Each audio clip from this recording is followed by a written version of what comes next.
Welcome everybody to this event yet again. We are still at home. Hopefully soon we'll be able to actually be face to face. My name is Frank Simmerjay, and I am the chapter president. And I have amongst the rest of the attendees, I noticed that the rest of my board is also present.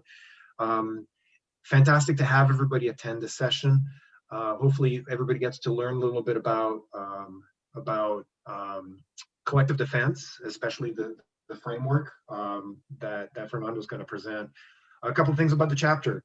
Your time is collected SCP. So when you were signed up and you gave us your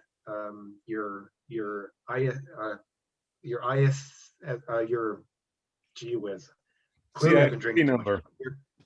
If it's CISSP or CISS, all the different components of ISC2, if you've provided that number during sign up, we will give you the credit for that time. Or as an official chapter, we'll be maintaining that. I also extend to everybody just to be aware that we are now, as we are an official chapter, we are now looking for sponsorship too. As of today, we have 3 sponsors that will be onboarded shortly.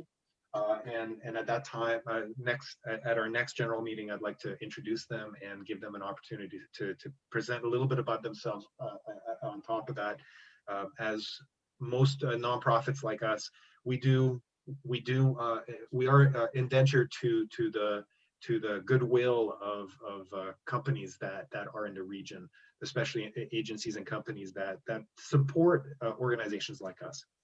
So with that, I'd like to hand this over to Fernando to cover a great topic, and I'll step back and listen myself very carefully. Thank you very much, and off to you. Actually, let's give Mark an opportunity since Fernando came through. Mark, this is a great opportunity for Mark, our secretary, to introduce Fernando. Yeah, thanks, Frank. I just wanted to say a few words, and Fernando, I'm really excited to have you here this evening, and just kind of give you a little story of how I met Fernando. I was going to University of Washington, Tacoma to get my master's in cybersecurity, and one of the courses there, it's not officially prep for CISSP, but they have that framework, and we use the book, and it was really exciting because our professor, Dr. Goda, knew one of the authors. And one of the authors of the CISSP all-in-one is Fernando. And he came to our class, and we were able to grill him with some questions about the exam. But also after that session, he had a presentation that evening, which I thought was excellent. So really excited. We stayed in touch over the couple of years, and really looking forward to your presentation this evening, Fernando. So that's my little bit. So awesome. Well, thanks for the kind words. Yes, I every now and then I'll go to University of Washington and give a sort of a teach a lesson for Brian Goda, who I've known from my time at West Point.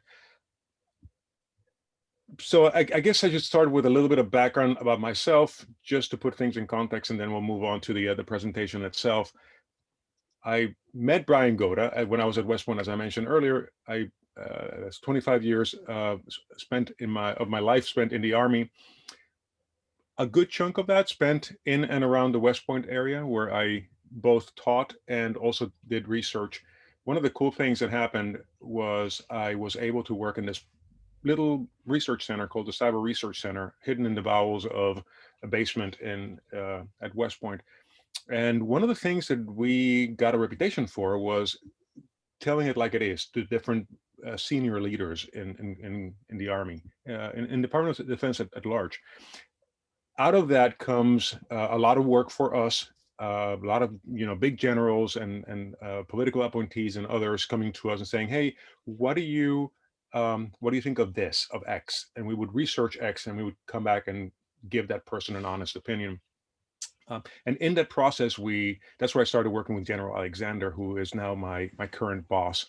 And that's one of the things, in intersecting paths. And I guess one of the thoughts I would like to share with you for tonight is how our paths are going to keep on crisscrossing, and at some point, I may be able to help one of you, or at some point, one of you may be able to help me, and we should keep that in mind, because we are truly a collective, whether it's a formal thing, as I'm going to address here in a few minutes, or not.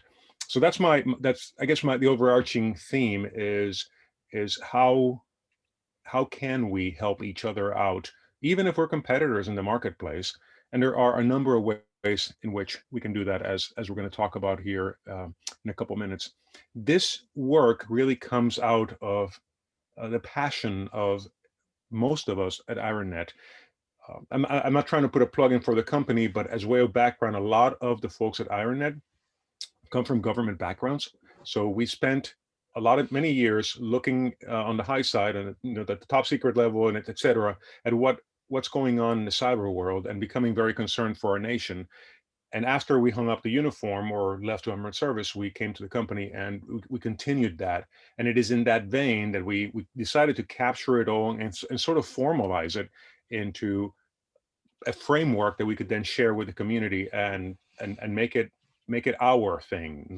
It's not just an IronNet thing, but rather the whole world thing. And to that end, we've been talking to we've been in conversations with multiple partners already, and trying to flesh it out and trying to make it a little bit more actionable and a little bit more relevant to everybody. It's not publicly released yet, so please don't post this video on the internet or post the slides on the internet.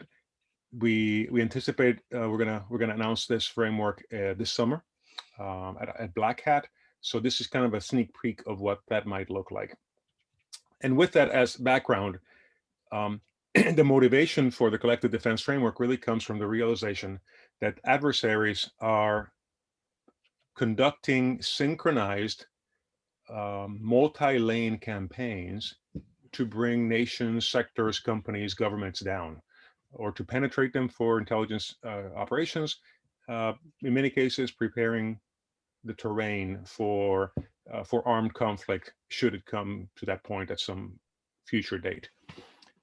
So what I try to do in this slide is capture what that looks like, because it's not just a hacking against a company, or I mean, SolarWinds, of course, is in everybody's mind right now, but it's not just the one operation or the one campaign. It's how that fits into a broader context. And I'm not trying to be exhaustive here, but you see the three major lanes of operation that an adversary might take to cause us harm as a country. The top one is information operations, and call it fake news, call it information operations, which is the technical term, call it whatever you want, lying through your teeth. This is an important part of shaping the terrain, because if you seed doubt into your adversary's populace, then you already have a leg up on them when it comes to the things that you really want to do. Then, of course, there's the near and dear to all of our hearts, cyberspace operations, which appear in blue in the middle. And lastly, there are physical operations that happen as well. I'm sure many of us have heard of foreign governments implanting insider threats in corporations and keeping them dormant until the right time comes. And that may be for stealing intellectual property. It may be for triggering malware as part of a campaign, or for a variety of other reasons. So what the threat that we're facing at the sophisticated nation state level is one that no company can ever hope to defend against. And perhaps I would argue, actually, I'm not going to argue, I'm going to paraphrase my boss, retired General Alexander, saying that the government can't even stop this, because the government doesn't have the authority to go into private networks, nor should it, to go in, to look in and see and connect the dots and then figure out what the adversary is doing. And that's really the motivation for us to come together. It is not feasible for any of us to defend alone. So we have to come together, and that's where this concept of collective defense comes in. We join forces, we help each other offset strengths and weaknesses among the team, among the collective.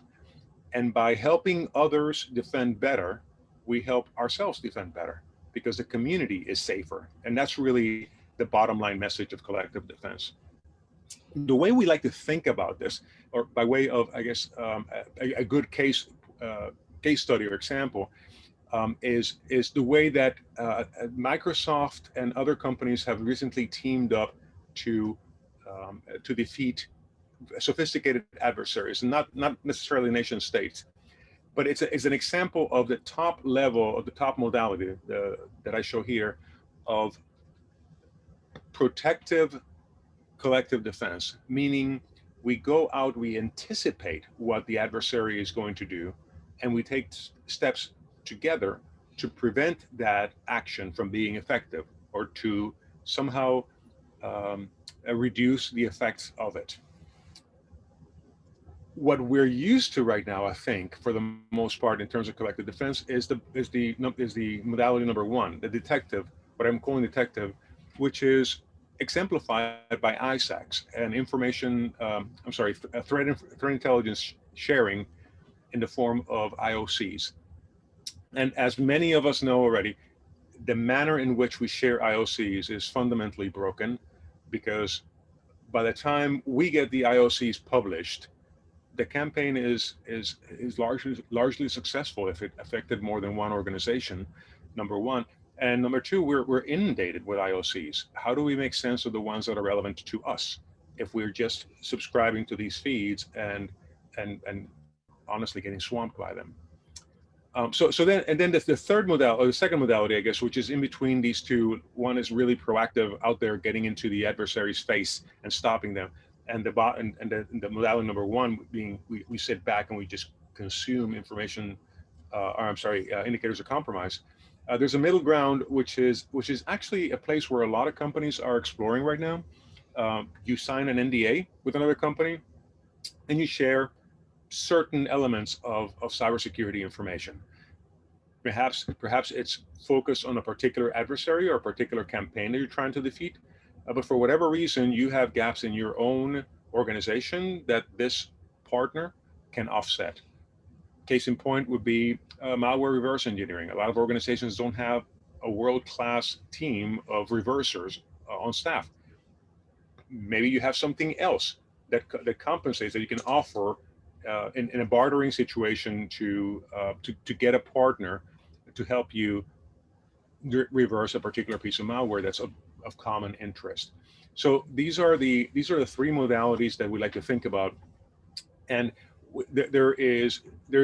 I think most organizations who are practicing collective defense live permanently in modality number one, but then they dabble into 2 and 3. So they may have some NDAs in place and some procedures in place ahead of time to do some responsive collective defense. And they may occasionally sign up for a larger, more aggressive, more well-resourced team for a particular operation, defensive operation, and that puts them in modality number 3. But very few of us have the resources to stay at that high intensity, resource intensive mode of operation number 3. So we're going to be going up and down, if you will, through these modalities. By the way, if you have any questions along the way, I'd love to make this a conversation more than a presentation. So feel free to inject anything in there, whether in the chat box or just pipe it in, and we'll go from there. As Mark will attest to, I love to hear the sound of my own voice, so I can talk for hours. Please don't let me do that. By way of illustration, let me talk about Knickers, which many of you may be aware of or familiar with. It's just basically a rather nasty strand of malware that infected a bunch of computers worldwide. And it had some interesting features to it that make it a good case study for collective defense. I'm sorry, go ahead. Okay.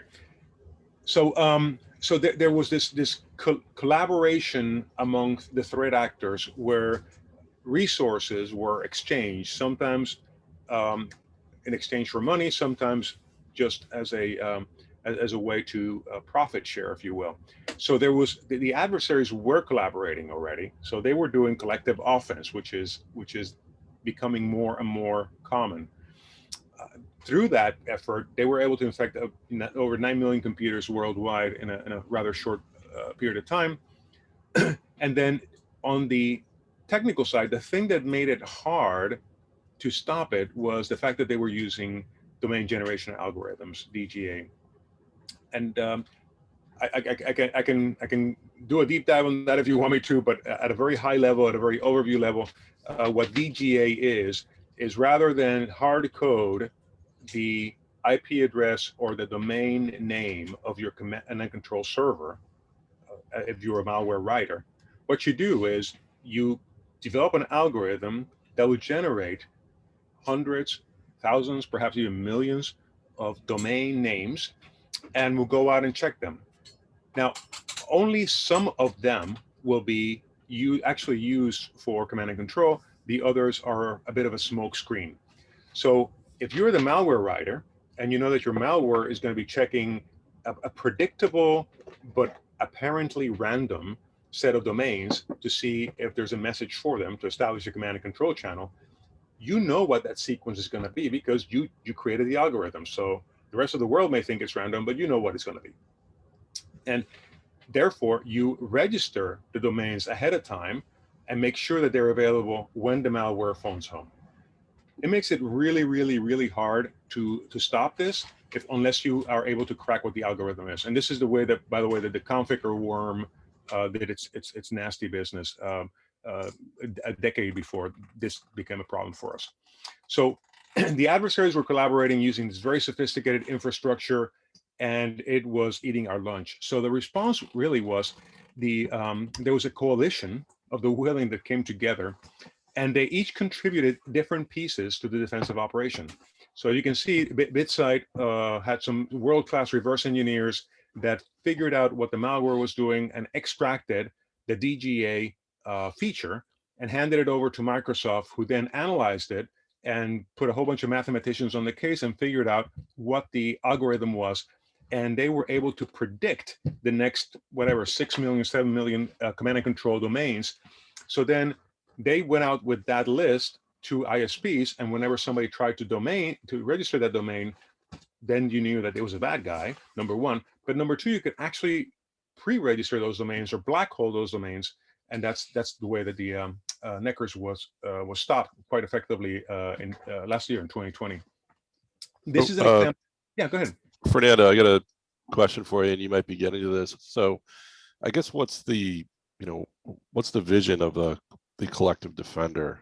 What I mean by that is, it looks like this is a good example of it here on this slide, but is it an organization like InfraGard? Is it, volunteers? Is it, what's the, I'm sure there's been some discussion on this and maybe your presentation gets there, but I just had that thought. No, sure, and we don't have to go through every slide, and we do talk about it a little bit later. But as way of a preview, there are different modalities for this. One of them, if you're talking about InfraGard, the way that works is you have a trusted broker in the government. So you go to the government and you share information, and they kind of vet it and anonymize it if appropriate, and then share it with others at the right level of anonymity or abstraction or whatever that looks like. And similarly with ISACs. So there's one model that is centralized in that you have a trusted broker that takes care of the information exchange. Another model is decentralized, and that's exactly what happened here with Neckers. Microsoft didn't rely on InfraGard or the government or anybody else. They teamed up with BitSight and a bunch of ISPs, and then as the need grew, they recruited additional participants into that collective. So this is an uber example of it, but at a much closer to home level. You can think of this as developing relationships with, let's say, your supply chain, people in your supply chain, and saying, hey, we're all in the same supply chain together. Let's exchange information. Let's put NDAs in place ahead of time. Let's prepare for attacks, and maybe even rehearse what our collective response would be to certain classes of particularly nasty attacks. So there is a decentralized model and a centralized model. So InfraGard would be an example of the centralized model. Does that answer your question? Yeah, definitely. I think, and I'm sure Fernando, let me ask you actually a follow-on to that, Yep, because go ahead. one of the interesting things about this is collective defense really does require pretty much all nation states and countries to participate, but there are some bad actors, nation states that are bad actors, and they have, historically been in that position that they continue behaving questionably. And just take a look at where some of the malware comes from. It seems like it always comes from roughly the same countries.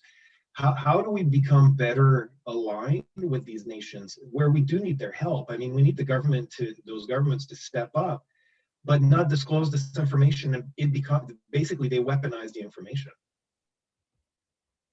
Yes, and so this is where I think collective defense really shines, because in a case when you're countering a nation state adversary, none of us can do it by ourselves, and even if we band together without the government participating in it, there really is no hope of anything moving the needle. So depending on what the adversary is or what the objective of the collective defense effort is, that would dictate what are the resources you need to bring to bear and what are the partners you need to bring to bear. For the most part, I believe that the government in most cases should be involved in some way, shape, or form. And the reason for that is that even if it's just a one-way channel, which is, I think we're all allergic to that, and having been on the other side of the fence, I understand why what needs to happen. But even if it's just like letting the government know that, hey, this is going on, this is what we're doing about it, they may be able to connect dots that you're not, and then do something about it. And Cyber Command is particularly good at doing that. So it's there's no one size fits all. There are different models for this, but I think the important concept that I'd like to leave with you is that you anticipate a particular class of threats happening in your environment that are concerning to you because you don't have the organic resources to counter it. I used the example of reverse engineering earlier, but that's just a silly one. There's a gazillion others that I can come up with in terms of, for instance, exploring what the infrastructure might be. Do you have visibility over domain registrations, et cetera? Fernando, I guess maybe the direction I was actually trying to dig into, and your thought is like, I think of something like Stuxnet. Mm-hmm. So here is a piece of malware that even our government participated in. What would happen in a situation allegedly where, like, what's that? Allegedly. All right.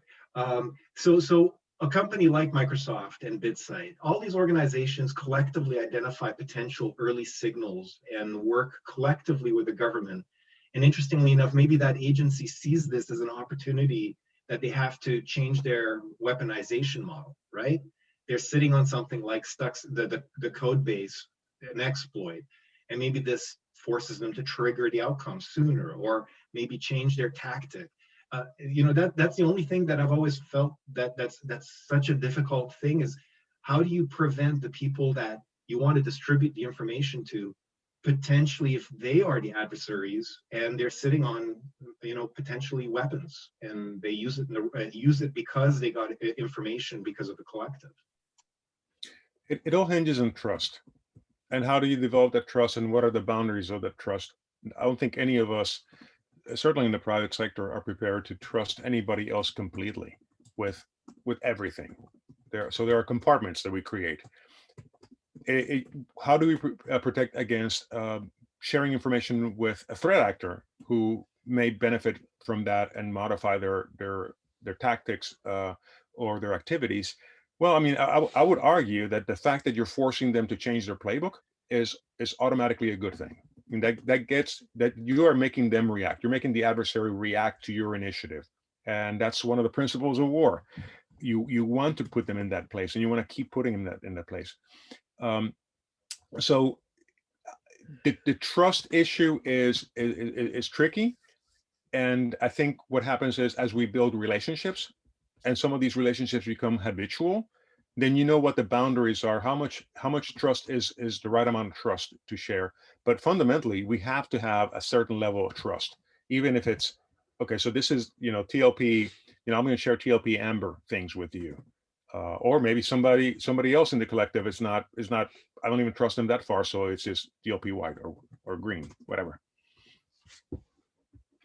So, but to your point, I think the trust is the most essential property of collective defense, but there are others.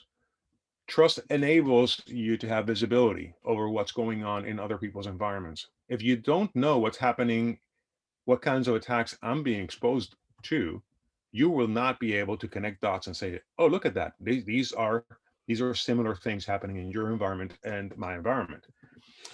This also requires the interoperability. So how do you share a common operating picture? Well, we have to have some way of talking to each other, ideally at machine speed, but even if it isn't, do we have weekly half-hour hangouts that we jump on, and we share high-level stuff that's eating our lunches, and we try to find things that we can collaborate on. And this gets after the being able to solve problems that would otherwise be unsolvable for one organization or the other. So what we're proposing is not something that's going to automatically make all the problems go away, but it's something that systematically can be used to attack a set of problems and over time build trust that will allow that set of problems to grow in a manner that's effective, and it doesn't compromise our competitiveness in the marketplace.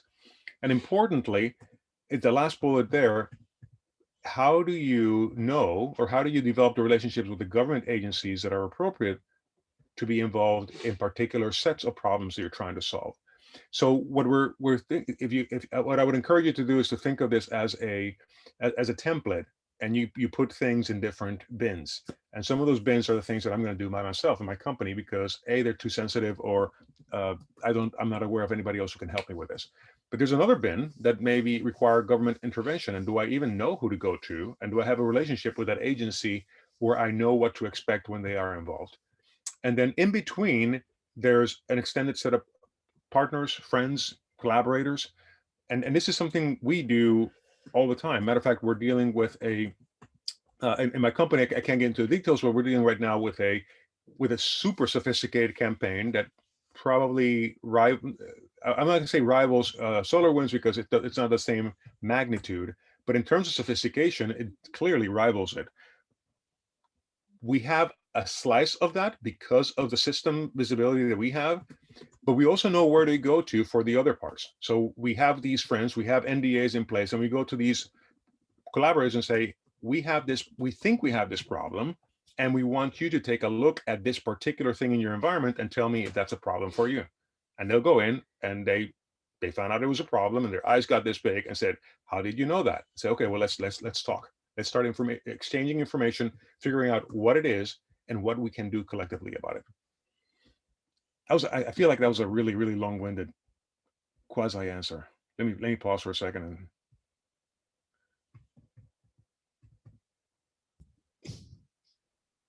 Good. No, I think it was a good answer. Okay. I don't know. I know. I saw Frank gave a thumbs up, so I think he liked it. Yeah. No. So sometimes I get carried away, and we have these in different flavors all the time. No, very good. I mean, I agree. It's always a question of when I've had these discussions in the past, there's always the question of how do you involve the government? And we're not just talking about the US, I'm talking about global, right? I mean, every government, it's like, how do you involve the certs, really what it comes down to? But then how do you create a collective in companies, right? There's clearly some organizations that have lots of very interesting data.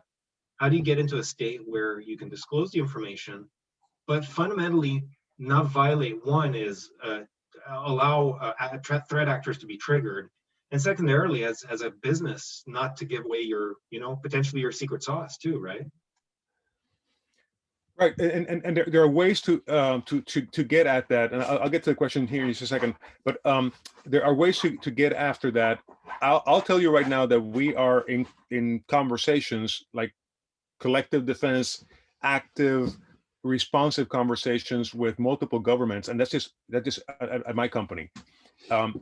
I'm sure we're not the only ones. I know that actually I know for a fact that others are doing the same thing, but the one soundbite I would like to put out here on the wires tonight is, be careful about thinking of this as sharing with the government. It's not sharing with the government. It's working with Nancy at agency X in country Y, because I know Nancy and I trust her, and or at least I know how far to trust her.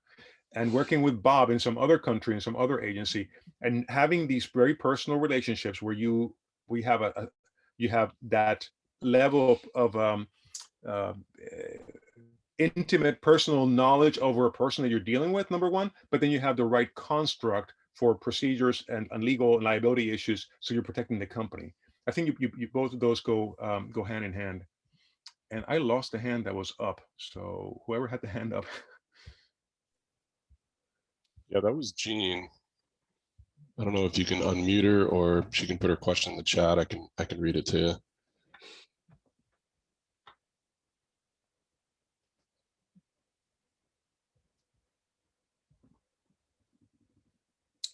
Yeah, Jean.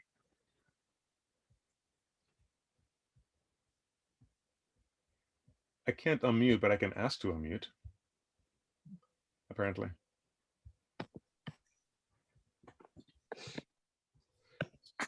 Okay. Well, we have all been burnt. Yes, yes. And that gets back to the trust issue, I think. Trust is not something that you establish overnight, and it's not a binary condition. It's actually a continuum, and you can move up and down that continuum depending on where you are with this particular partner, and eventually calibrate yourself accordingly to where you're getting enough out of the relationship without your risk being too great. And yes, well, I've worked for companies where we have known that there were foreign nationals inserted deliberately as moles. Mm-hmm. And we have watched these folks without really their knowledge, monitoring, watching what they're doing. And it's quite interesting at times to see where they go and what they say. Yeah, and those are great opportunities to maybe step away a little bit and decrease the level of trust. Also, there are good opportunities to conduct some information operations of our own, and learn more about what they're looking for and how they're going to behave when they find that thing that they're looking for, right? So there are ways to exploit the situation as well, depending on your resourcing. It seems like this particular organization with which you were working had the resources to monitor people in other organizations to some extent, and that can give you insights into what they're doing also. And again, what you're trying to do is get them off balance, get them to react to you. Well, sometimes it's a year-long thing as they come in and they build trust within an organization. And then when you say something about their lack of trustworthiness to other folks, you have to be very careful with whose toes you're stepping on, and both internally and externally, because it's a legal issue also. Oh, sure. So I think there's a formal path that has to be followed. As I mentioned earlier, there's a procedural, legal, liability, whatever path, but there's also the personal touch, and those are almost out of channel communications that you have with folks that have a higher level of trust. I'll tell you from personal experience that I have worked with organizations that I know for a fact have, specific moles, and I can almost point out who they are. Maybe not with 100% accuracy, but I can get in the ballpark for sure. And that just colors the manner in which I interact with that particular organization. If I need something from them, I'm going to make sure that I compartmentalize everything else so they can't get to it, or at least not through me. But I think I would encourage you to, again, consider it as a continuum, not a binary, and something that changes over time even, because I may be very, very comfortable working with a particular partner, and then staffing changes, or even their internal priorities change, and they become less trustworthy, or maybe more better aligned with my organization, so they become more trustworthy. So it's a constant ebb and flow that we should all be aware of and tracking. So and with that, I mean, so it's not just about sharing information, and that's really another important concept that I want to get across here tonight to you all. The way we envision the collective defense framework as consisting of these three components, and you can see that trust underlies the whole thing. Without some measure of trust, then really we have no hope. And which, as I'm saying it out loud, it opens an opportunity for adversaries to sow mistrust among us to prevent us from effectively coming together as a collective. But a lot of us think of collective defense in terms of the intelligence component, sharing IOCs and sharing what happened to me last week and how I dealt with it so that maybe you were in a better position to deal with it. But what I'd like to also focus on a little bit is on the cooperation piece, which is the part that brings organizations together to have an effect, whether that's to block an adversary, to dissuade an adversary from doing something, to otherwise mitigate that risk that they represent to the broader community, not just to one organization or the other. And lastly, and this is something that, quite honestly, we as a profession worldwide, we're not excellent at. We have some ways to go. Is the training, the exercise and training piece. Because if we haven't rehearsed our collaboration, if we haven't found the points of friction ahead of time, it's sort of like going to a Super Bowl and meeting your teammates for the first time on game day. It just doesn't work. So these are the three components, and what we did for them is broke them down into practice areas, and each of these practice areas in turn has a list of specific practices, and I'm not going to get into those today because we'd be here, all night. But without addressing each of these bullets, even what I'll say is that there are things that we can and should be doing at different modalities of collective defense. To do things like shared planning and direction. How do we acquire information about our adversaries in a structured manner that ensures that there are no blind spots?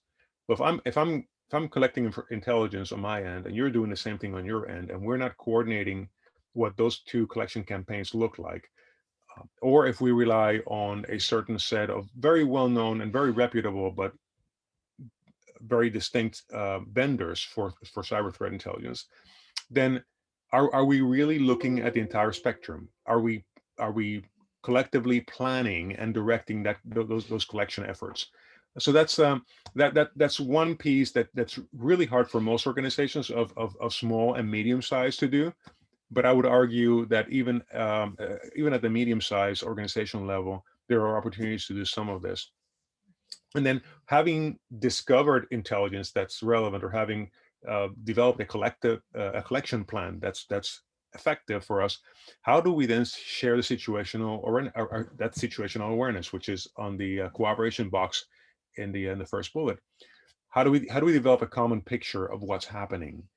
And again, to your point, you get burned, Gene, and we all do. So what is enough? How can I contribute to a common operating picture without compromising my my crown jewels, without compromising anything that I shouldn't be putting out there if there are adversaries in the mix? And I think the solution, or a solution there, is to have different common operating pictures, if you will.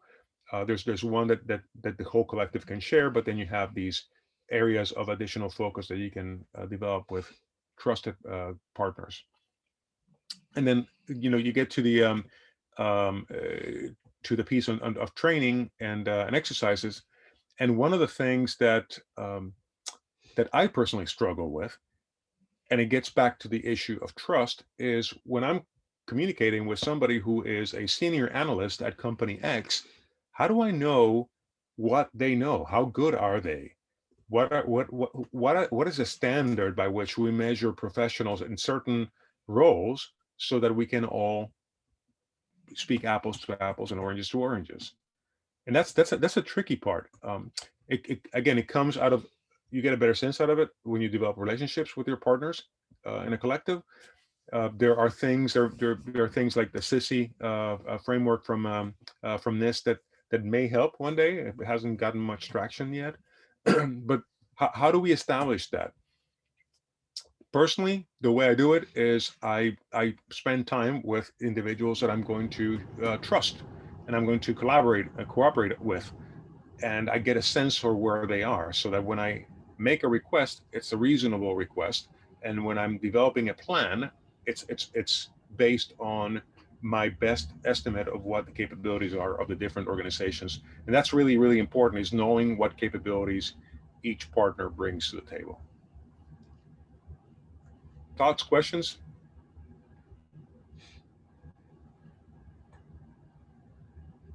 Okay.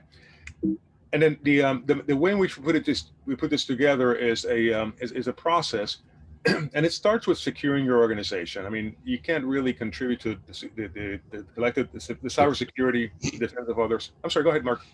Yeah, it looks like Jean had a question. I don't know if she can unmute or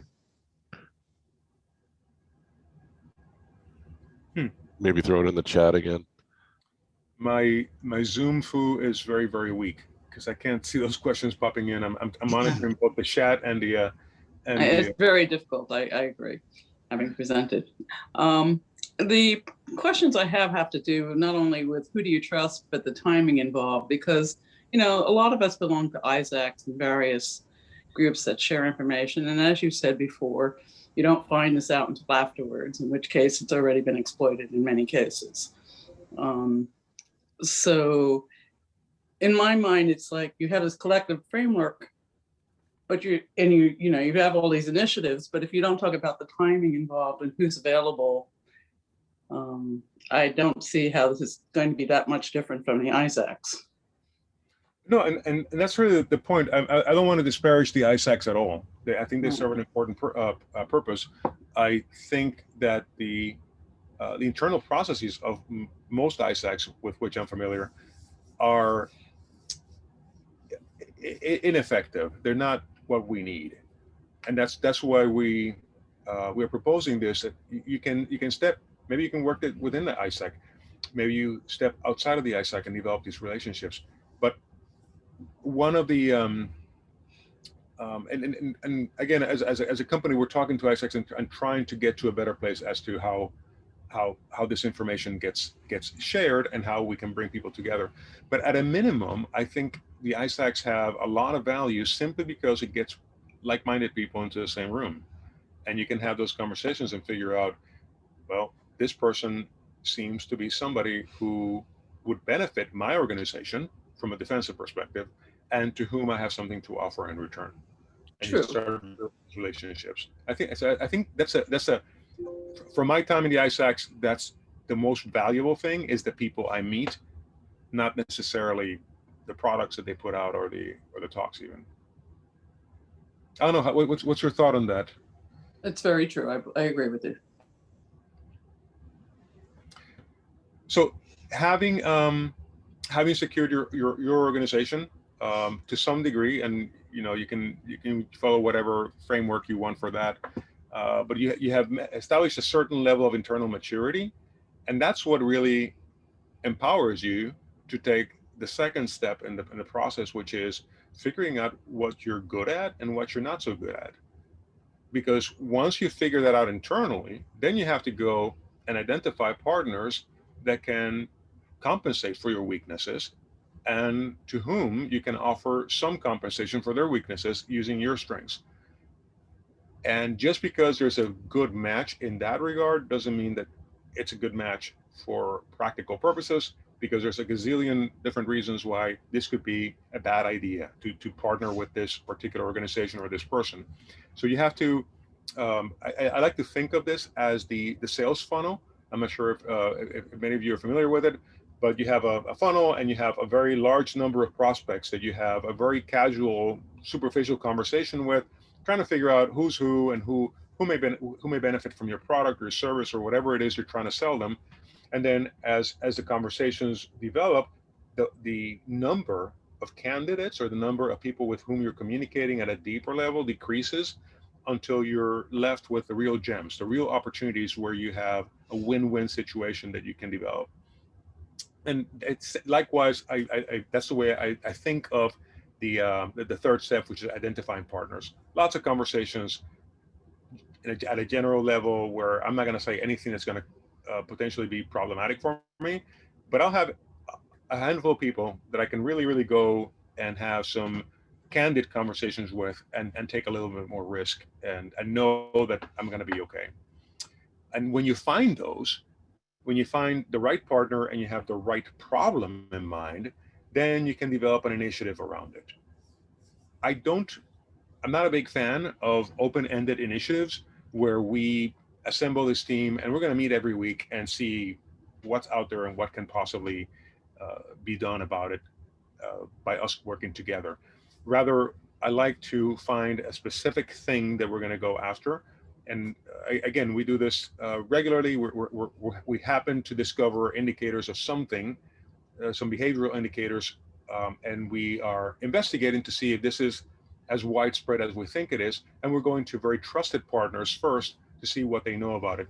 And some of those partners have capabilities that we don't have, and that's the genesis of the initiative. Once we figure out what this particular threat actor is doing, once we mitigate the risk, neutralize the threat, then that's it. The initiative is assessed for lessons learned, for metrics. Was it worth the effort? Was it a betrayal of trust, or was there a betrayal of trust by any of the participants? Ahead of time, we come up with the things that would make this a success or make it a failure, and those metrics are then assessed, and that informs A, better securing the organization, our organization, but B, how do you go about the next round of scoping, gap analysis, etc., so you can keep the cycle going. And I think in the interest of time, because I see we only have 10 minutes left and I want to stop talking so much and give you guys a chance to also inject more questions or discussion, I'm going to pause here. The other slides I had, in case that you guys were particularly quiet, go into the eaches in each of these 6 steps that I highlight here. But let me pause now and let's take this wherever you guys want to go. It doesn't have to be this. Whatever questions are in your mind, I'm happy to answer or talk about them. Well, one of your steps here is identifying partners. What's the scale of that effort? Because again, to me, partners means so many different things. I'm kind of curious to know what exactly you're referring to that. Well, to me, it comes in multiple flavors. Number one, I'm always, I think as leaders in cybersecurity, we should all have a large Rolodex of people that we can reach out to, because you never know that particular skill set from that trusted person, may come in handy at some point. And at the same time, they know what I can bring to the table, so we can talk about that. So there is that personal level, and these are I like to focus personally on casting a very wide net of people, but then having a much smaller group with whom I can say, hey, let's get on a call. Let's go non-attributional on this and have some candid thoughts exchanged about this particular thing. So that's one element of it. So that's a type of partner. Another type of partner is more strategic. These are the things that we're trying to do as an organization. These are the strengths we have. These are the gaps we have. So what other organizations might there be out there that can compensate, that can enable us to do things that otherwise we couldn't do? So it's more of an organizational partnership. One requires a lot of, I think, personal trust and personal relationship building. The other one is more, I want to call it bureaucratic or organizational. And that's just in my experience. I would love to hear what everybody else thinks about this. I got a question around, you mentioned smaller organizations. How does a smaller organization that doesn't have a lot of resources, but, is there any point where we can contribute? Is there anything we can actually bring to this equation, or if so, how do we get started with something like that? Because, in our case, one-man shop for security. We obviously don't have a tremendous amount of resources that we can drop into this, but is there some way that we can participate? Oh, sure, absolutely. Now the specifics will vary, of course. I'm not knowing exactly what your organization is, or what your strengths and weaknesses might look like. I want to be cautious. I will tell you that, matter of fact, we a couple of weeks ago I was having a conversation with a I guess the title is a CISO, right? But it's a CISO for a team of one, and he is it. He does everything for this organization. And what makes this particularly interesting is it's his responsibility is outsized. Outsized. He has this organization has a lot of clout, a lot of power. Happens to have a very, very, very small security footprint of one person. What can he bring to the table? Well, it turns out that he, because of the nature of this particular organization, I'm not going to get into it. He has a lot of connections with a lot of people. So we are helping him do certain things, and in exchange, he is helping connect us with others who have additional capabilities. Mhm. So if you're a small organization, maybe your the contribution you make is your Rolodex and your ability to connect people. Maybe you have a small team, but you happen to be really, really good at one thing that may be helpful to somebody else, and you barter with that. So you have to, again, it comes down to the gap and strength analysis, the SWOT analysis, if you will. Everybody has something to contribute. You just got to find what it is and then market it out there, and then see who has the thing that you need in return. But I mean, we have without boring you too much, and I'll just 30 more seconds and I'll shut up, I promise. We have a lot. Our company started focusing, because of a whole bunch of reasons, on very large enterprise environments. Along the way, we found out that there was a lot we could do for very small, very, very small shops, and we changed some of our business processes to accommodate that. And what we're finding out is that, yes, these smaller places, if nothing else, the collaboration that we have with them is helpful to us, and we add value to them in return. So I think everybody has something to bring to the table. Fair enough.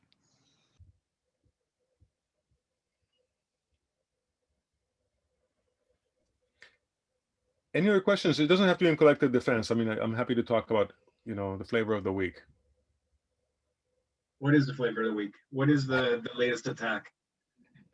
I'll share with you, Fernando, that you mentioned SolarWinds, and being a representative of Microsoft in the security division, I can tell you that this has been organizationally a nightmare for us.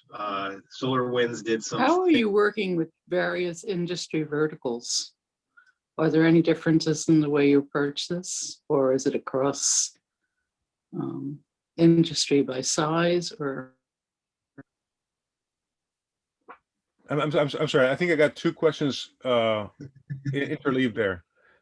Okay. My question was, how are you addressing this collective defense framework? Are you doing this along a vertical by industry? Let's say all utilities, or all government, or some, all financial or whatever. Are you doing this across various companies and cross-mixing everybody? We are.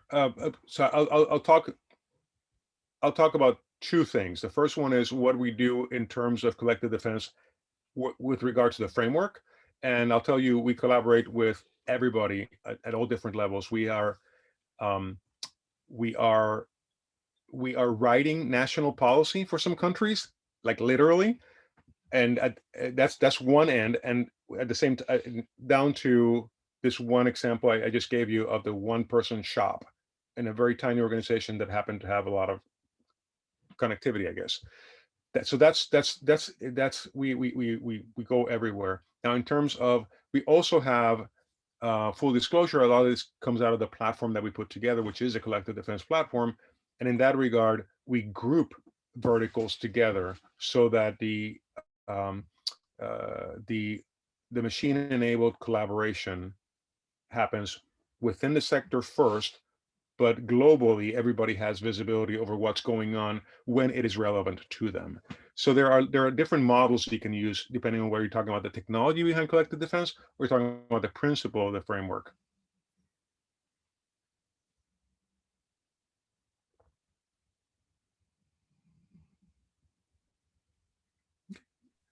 Was that you asking a question, Mark, earlier?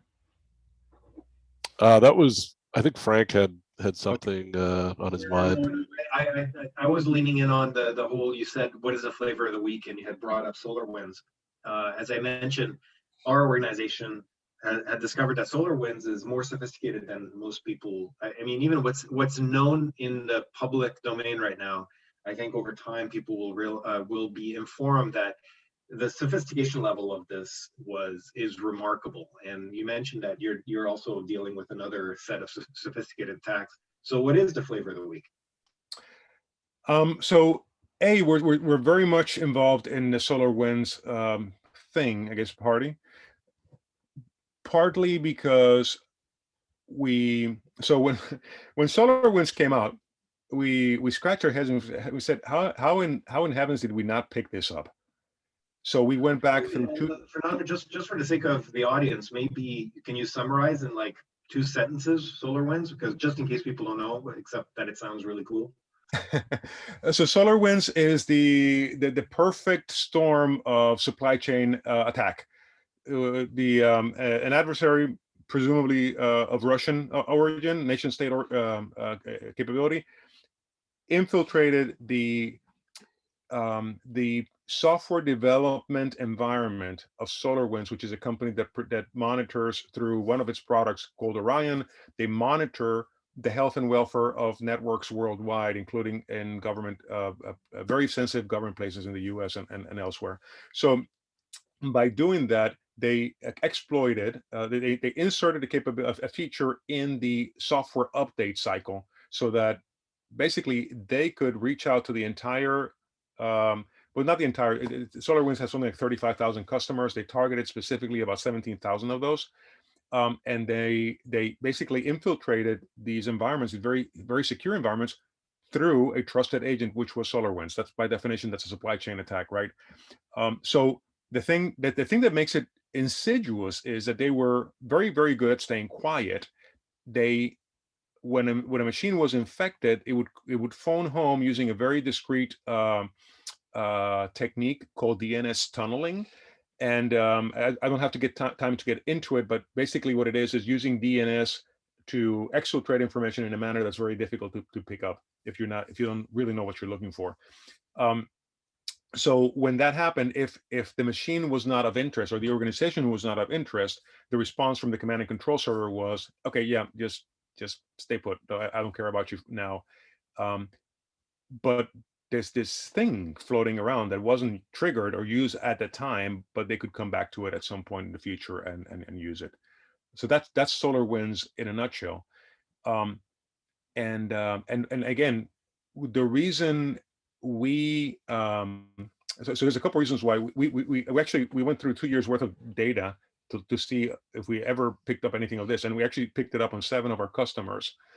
And the reason it was never investigated was because it was all 7 of these companies fall into that category where there was one communication beacon going up and it said, yeah, just go to sleep. We don't care about you. So we were able to help those companies clean up their act, but they never triggered phase 2 of the attack because of who these companies were.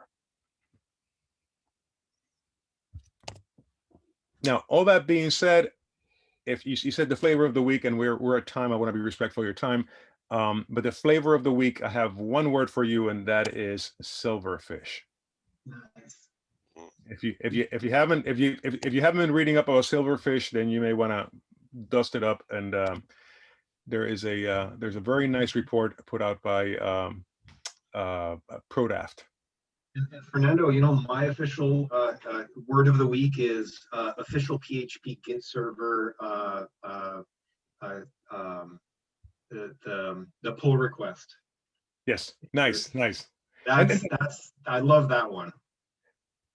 Yes, yeah, I have a love-hate relationship with PHP, so don't get me started on that. Hey, just curious. One more without. I mean, we're already 1 minute over, but one more flavor of the week. Anybody? Since we're sharing here.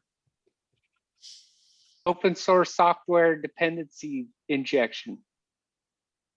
Oh, but that's like old school stuff, right? Still old school, and it still goes. The Right. PHP attack is exactly that, Joe. And that happened this Sunday. SolarWinds is target 10 years later. What's old is new again. It just happens. The same conceptual attacks happen over and over again. They just look different. Like Yeah. bell bottoms, right? Well, folks, thank you very much for your time.